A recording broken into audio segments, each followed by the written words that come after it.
What are you after? What makes you think I'm after something? You've got more switches than a railroad yard. First you give me the price, now you're romancing me like I was Liberace.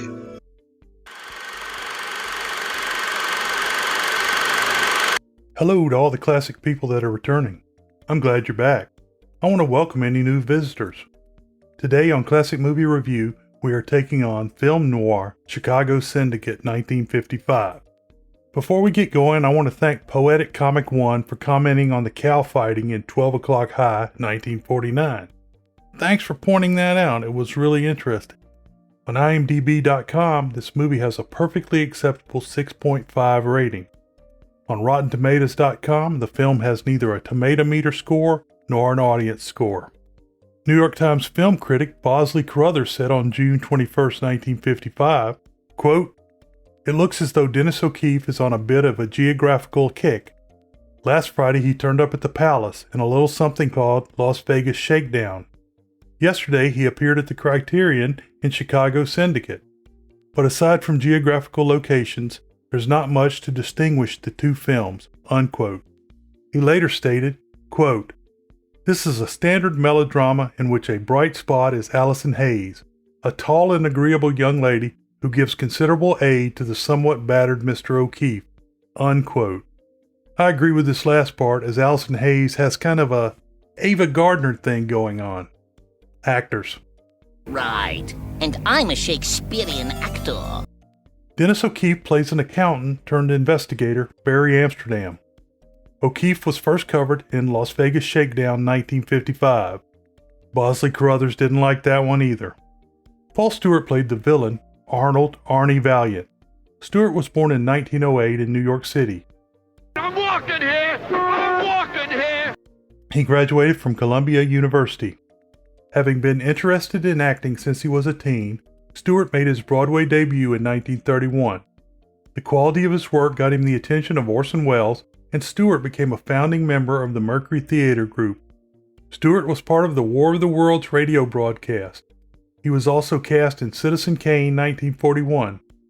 His performance in Citizen Kane opened many film opportunities such as Johnny Eager 1941, Mr. Lucky 1943, Champion 1949, Illegal Entry 1949, 12 O'Clock High 1949, Carbine Williams 1952, Deadline USA 1952, The Bad and the Beautiful 1952, Chicago Syndicate 1955, Kiss Me Deadly 1955, and King Creole 1958.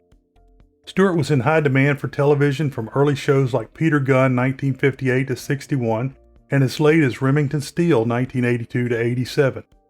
Stewart also did a lot of voice work beginning in the 1970s. In 1974, Stewart had a heart attack. His health limited his work. In 1986, he died of a heart attack. Allison Hayes played Sue Morton and someone else. Hayes was born in West Virginia in 1930. She won the title of Miss District of Columbia and competed in the 1949 Miss America pageant. Following the contest, she began working on local television. Hayes' first credited role was Frances Joins the Wax, 1954. You can't go wrong with a talking army mule. She landed supporting roles in costume dramas. She landed in some film noirs with Double Jeopardy 1955, Chicago Syndicate 1955, The Steel Jungle 1956, and Hong Kong Confidential 1958. She made many films, including the one she is most known for, Attack of the 50-Foot Woman in 1958. Hayes did well in horror and westerns with films such as Count 3 and Prey 1955, Gunslinger 1956, The Undead 1957, The Disembodied 1957, and The Crawling Hand 1963. By the late 1950s and early 60s, Hayes was regularly working in television. Her health began to fail. Receiving no help from doctors, she researched and determined that she was suffering from lead poisoning. She traced the culprit to the unregulated calcium supplements she was taking.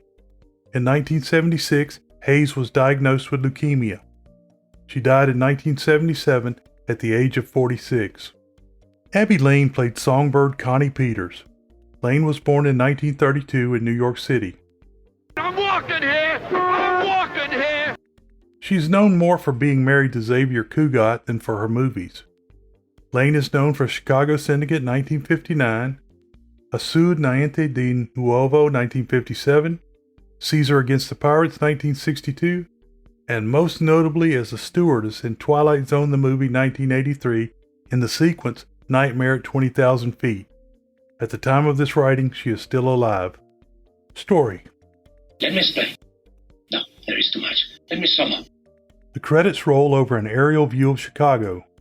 The narrator tells of Chicago's industry and how Al Capone was driven out, but a new syndicate has taken over and it's worse than the Prohibition era bunch. The narration is voiced by David Healy, Richard H. Cutting. Healy, a newspaper editor, is sitting in his office. A man named Nelson Kern, who was an accountant, has just informed him how the syndicate was hiding behind legitimate businesses. Shortly after, Nelson is gunned down in the streets by two thugs in a sedan. Healy sees the dead man on the sidewalk. He vows to himself that the syndicate must be broken. Before the story hits the papers, the thugs throw the gun off a bridge, but it lands on a piling. The paper says that the syndicate silenced Kern. After hearing the news, Nelson's wife kills herself. The couple's daughter, Joyce Kern, missing in Europe. Some boys playing around find the murder weapon. Healy meets with a group of influential city businessmen. Also present are Detective Lieutenant Robert Fenton, John Zaramba, and State Attorney Pat Winters, Hugh Sanders. Before his death, Kern worked for a company controlled by Arnold, Arnie Valiant, Paul Stewart. When Kern found out that they were criminals, he went to the newspaper. Kern had wanted protection for his family in exchange for information. Detective Fenton says hard evidence is hard to obtain. The state attorney says the shooters have been identified by the gun. Healy asked a group of men to fund the operation that will take down the syndicate. Detective Fenton describes a man he commanded in World War II, who has an education as a certified public accountant and works for the Internal Revenue Service. 36, single, background, attended Northwestern University to prepare for CPA career. Took business administration, commercial law to get his Bachelor of Science. 2 years as infantry officer during the war, 4 major campaigns, decorated twice. Wounded, transferred to Judge Advocate's office. Helped crack $1 million black market operation in France. Now living here in Chicago, auditor for the Internal Revenue Bureau, grade 7. The man being described is Barry Amsterdam, Dennis O'Keefe. The detective picks him up and they discuss the operation. Barry is not overly excited by the offer.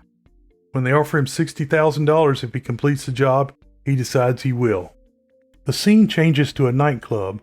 Connie Peters, Abby Lane, is singing and backed up by Xavier Cugat and his orchestra. Sue Morton, Allison Hayes, is at the bar when Barry sits down. Sue wants to gamble and her date is against it. The date leaves and Sue goes to the illegal gambling room. Barry follows and piggybacks her through security. Sue brushes Barry off as he looks around the joint. He goes to the roulette table and he gives Sue unsolicited gambling advice. He keeps pestering her as she drinks at the bar. One of the club managers, Brad Lacey, Mark Hanna, tells Sue that they will not cash her check. Barry follows Lacey and tells him that he saw Mel, the shooter, kill Kern. Lacey takes the information to the other men in the back room. The men set up a bump and pick Barry's pocket. As Barry drives home, he notices 2 thugs are following him. They ambush Barry and give him a good crack on the head. They then load him into the car. Barry wakes in an expensive apartment with Connie Peters, Arnie Valiant, and several thugs. Barry makes out that he intended to be picked up. He says that he didn't want to give the information to the police and he wants to get paid.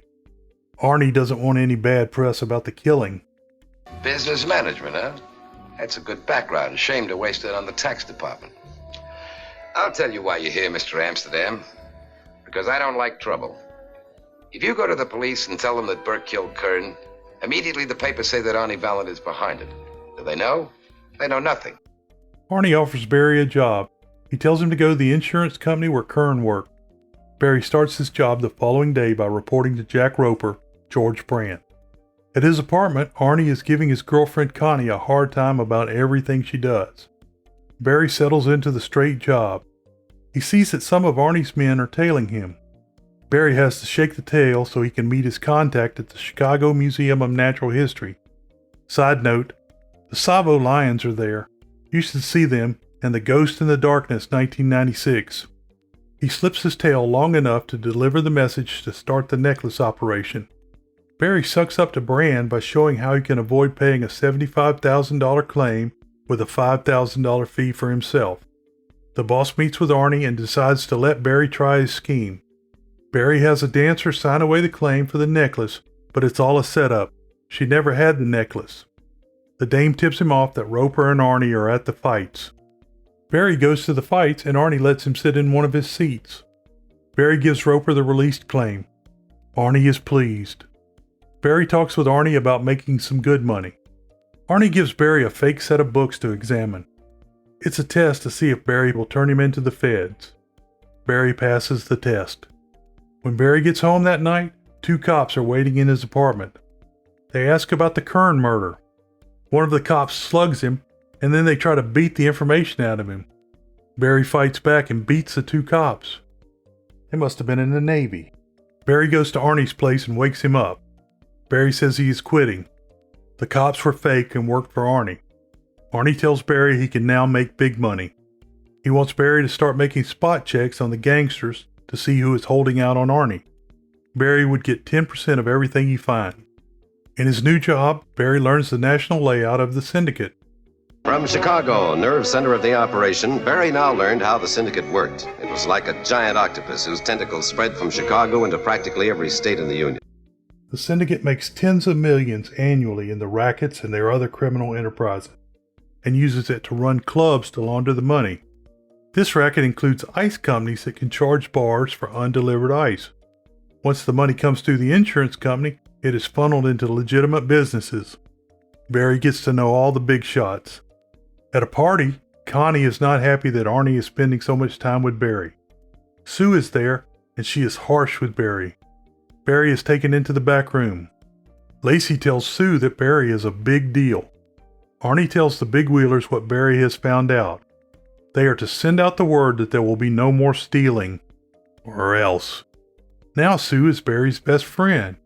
Sue asks Barry to take her home. A drunk Connie busts up the happy reunion. You have good taste, Barry. Thank you. You have good taste, Barry. Same line he handed me when Chico first brought me around. You're drunk. What have I got to be sober about? You'd better go home. Chico. Want to get rid of me, huh? Got your eye on this new hunk of merchandise that Bright Boy brought around. He's good with the figures, all right. In more ways than one. Shut up. Come, Connie, I'll take you home. Nobody's taking me home. I want to stay, I'll stay. Nobody pushes Connie around because I can do some pushing myself. Arnie has her removed. At Sue's place, they have drinks and listen to music. Barry tells Sue she is romancing him like he was Liberace. You say that word a lot. I don't think it means what you think it means. They verbally spar for a while. Barry asks why she is dating up the organizational chart. You make it sound as though I were Mata Hari. You know what happened to her? She caught her death of cold standing in front of a firing squad. Barry breaks a glass, then starts snooping around Sue's apartment while she is out of the room. He finds a suitcase with a Paris sticker and the initials JK. Sue comes out with a gun, and Barry says he knows she is Joyce Kern.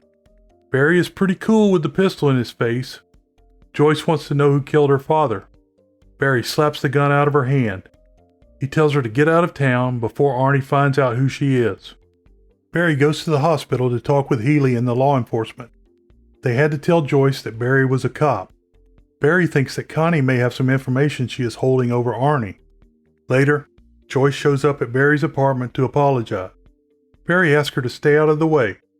While they are there talking, Arnie calls to say he is coming to pick him up. Barry doesn't know where he's being taken, so he asks Joyce to tail them. In the car, Arnie tells Barry that they will meet his mother, Miss Valiant, Carol McComas. Arnie also says the new books will all be in Barry's name. Mrs. Valiant lives in a lower income area. Arnie talks about growing up in the neighborhood. He is very proud. Joyce puts in a call to the detectives. Arnie's books are at his mother's house. The detectives head towards Miss Valiant's location. Barry is given the books and left alone to look over the numbers. The cops show up and head to the apartment. While Barry is talking to Arnie's mother, Arnie burns the records. The cops show up and Barry hits the detective and passes the message that the books are gone. The cops play off the reason for coming, and Barry is clear. Later that night, Joyce arrives with her father's paperwork. Barry finds a receipt for microfilm. In the morning, Joyce goes to the company to see if the microfilm was ever picked up. They say a young lady had picked the film up earlier. The clerk confirms that it was a ledger that was microfilmed. They question Kern's former secretary about the microfilm, and she doesn't know anything. Joyce takes back a picture of Connie to the microfilm clerk, and he IDs her as the woman that picked up the film.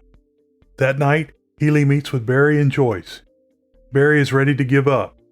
The buzzer rings and it's one of Arnie's men at the door. Barry sends his 2 guests into the back room. The goon hears a noise and busts into the room. Joyce acts like she is getting dressed. The goon tells him to come to the Tropicana and bring Sue/Joyce along to make Connie jealous. Connie is on one side of Arnie at the club and Sue/Joyce is on the other. Arnie and Barry go to the bar. Arnie asks about Barry's relationship with Sue/Joyce.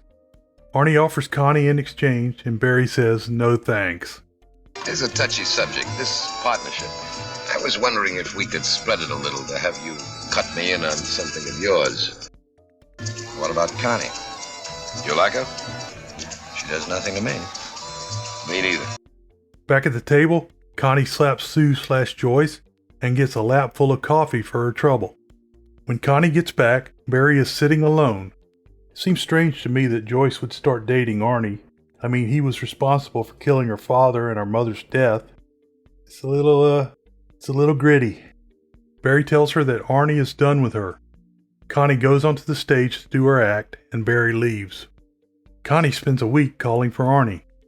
Every time Barry lies and says he is out with Sue/Joyce. Arnie sends Barry to tell Connie she's out. Barry meets Connie outside of her apartment. He tells her to lay off Arnie or it will end badly. She doesn't take it well. The real cops come by and fire a few real shots near Connie so they will think Arnie wants her dead. Some of Arnie's goons grab Connie and take her to Arnie's apartment. She says she can send a letter to the DA if she's bothered. Connie, you ought to know me pretty well by now. Too well. Don't interrupt.